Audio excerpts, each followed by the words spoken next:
salaamaaleykum maa ngi tudd Daouda Mbaye nekk étudiant sénégalais fii en France donc c'est pas la première fois ma def vidéo tey dama ñëwaat def une énième vidéo parce que tout simplement dafa am lu xew Sénégal mu métti ñu trop mooy tey li nga xam ni xew na Université Gaston Berger de Saint-Louis. Le pourquoi nag tey ma ne damay def vidéo dafa am lu bari lu ko waral. Première chose bi mooy dama nekk sénégalais nekk à l'extérieur sama image yu dëkk tey nekk loo xam ne daf ma soxal donc ma nekk dans les universités étrangères am fi ay xaritu étranger ñuy gis li xew sama dëkk di ma interpeller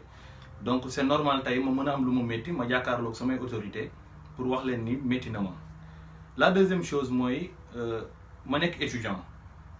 mu am loo xam ne dafa dal samay mbokk étudiant ma war ci mën a am une position comme tout le monde. tey bu ñu demee ba bakkanu étudiant rot yaakaar naa ni étudiant fu mu mënti nekk am na lu ko métti peut-être am na ñoo xam ni ñu koy manifester mooy dañuy bind am na ñoo xam dañuy tëdd di jooy mais peut-être man lii mooy sama moyen tey pour ma mën a wax. La troisième chose mooy foo ma fekk ci àdduna bu ma naan étudiant la damay identifier wu à travers une université muy université Gaston Berger de Saint-Louis boo xam ne dama fa newoon non seulement étudiant mais j'ai eu à être dans la délégation représenter étudiants yi nekk fa président de séance coordination étudiants yi. lii tey xew fa ba tax sama camarade yi génn jiite naa ko fa def naa ko fa comme ñëpp te wax dëgg yàlla ñi nga xam ne la ko étudiants yi seqal xam naa leen bu baax muy le recteur xam naa ko personnellement su ma gisee dina xam kan mooy wax ak moom muy ministre de l'enseignement supérieur xam na mu bu baax parce que yàgg nañ toog aussi autour d'une table ñu nekk ñaari nit ñoo xam ne voilà man lu ma leen wax ci ñoom par rapport ak seen niveau d'entêtement rek war ngeen xam ne du leen loo xam ne dama ko dégg fenn lu ma dund la ak ñoom. tey nag li xew étude du Sénégal métti na trop te du la première fois am na fa amaat fa te à chaque fois ñu nëppal ko mu dem parce que nous sommes dans une société Sénégal la affaire de mbokk la ñuy wax et cetera wala dem nañ ba intégrer ci sociologie sénégalais yi que bu nit deewee sax du dara on laisse tomber ba coupable yi kenn du leen traduire en justice. am na le cas Bassirou Faye jiñoon nañ ko fi policier bu tudd Tombong Wali tëj ko quelques jours génnee ko ne du moom amaana du moom mais biñ peree waxuñ ba léegi kan la te man je peux pas concevoir Mamadou Diop aussi noonu lañ ko fi rayee je peux pas concevoir tey autorité bi tey bu ko nit saaga mbala nit wax ko lu ko métti fu nit ki mënta nekk Sénégal dinañ ko lokkati quitte à ce que ñu fekk ko néegam génnee ko. Je peux donner l'exemple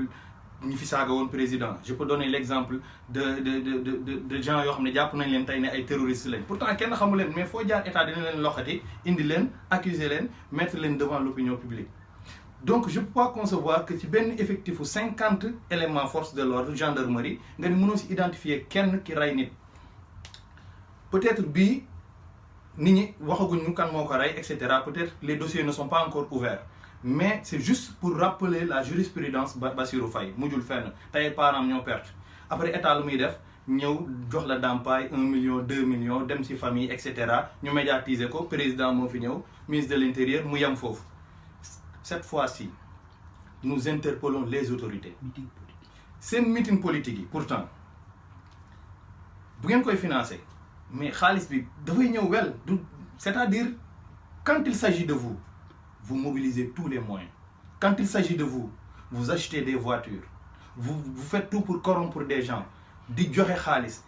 L'exemple parrainage bi mu passé tey ñu ngi jënd ay carte fu nekk et pourtant c'est de l'argent c'est l'argent du contribuable. Étudiants yi tey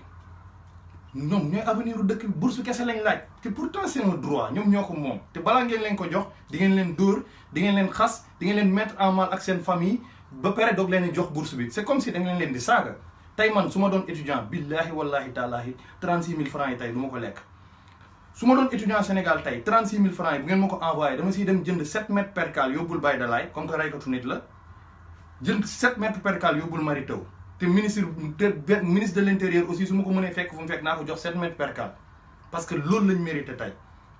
jël ay doomu jàmbur rey ba pare jël leen ci ambulance embarqué yóbbu leen pour ñu defal leen autopsie parallèlement nga ne léegi nañ fay booy seen bourse où sont vos fils et pourtant ils bénéficient des bourses étrangères ñu ngi fii France ñun ñu ngi gisanteeg ñoom di day ñoom ci mbedd Paris ñu nekk dans de très bonnes conditions seen bourse tardewul jànguñ dara redoubler lañ fi nekkee te chaque mois seen bourse ñëw et pourtant tey doomu baadoole bi nekk Sénégal papam di bay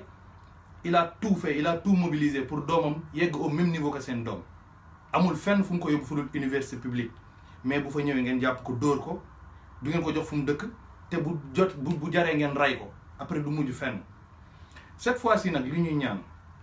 nous interpellons d'abord les étudiants bu ci kenn dem jàngi ji